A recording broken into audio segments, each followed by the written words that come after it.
Aniga meni yo'q deb ustimdan haydaydi. Mana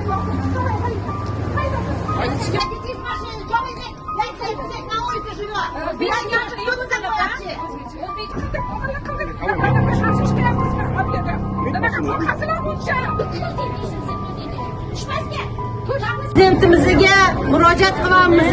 Hurmatli prezident, ko'chada qolib ketdik. Hamma joyga bordik, prokuraturaga bordik, MVDga bordik. Hech kim yordam berayotgani yo'q. Mana quruvchilarimiz qochib ketyapti hozir. Nima qilishni bilmayapmiz.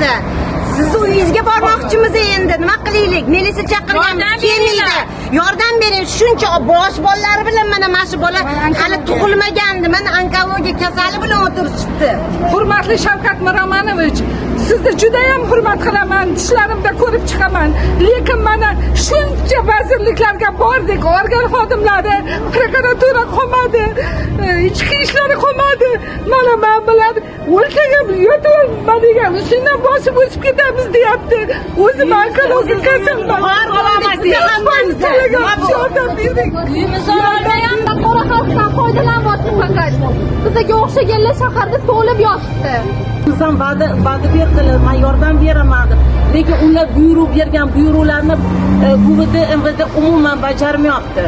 Qani uyimiz, qani bu qanday turgan bo'lsa shunday turibdi. 5 yil bo'ldi. Beshta ajnabiy mashinniklar, 12 yillikda odamga anaqalarda yuribdi mana. Yotsang yotib olaver, ustingdan bosib o'tib ketaman dedi. Nahotki bizlar shuncha xor bo'ldikmi? Yangi O'zbekiston prezident sizni juda yaxshi ko'ramiz, halol odamsiz. Sizga uchrashtirmaydi hech qachon hech kim. Lekin yoningizdagi odamlar buni qilmaydi. Biz qaqib oraylik 100% to'laganmiz. 200 yil ishlasak ham bu pulni qila olmaymiz. Bolalarimiz sochlari oqarib ishlagan. Uyimiz bor. Na pulimiz bor, na uyimiz bor. Menga bu hukumat o'zi kasalman bugundagi. Yo'q, qani hozir hashasi bekilib olgan mana bu yoqda otasi, hamma oilaviy egallashib olgan armanlar. MVDga borib boshqacha gapiradi.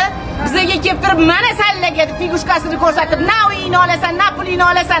Kim bu bizani topgan halol pulimizni yeb ketadigan maraslar?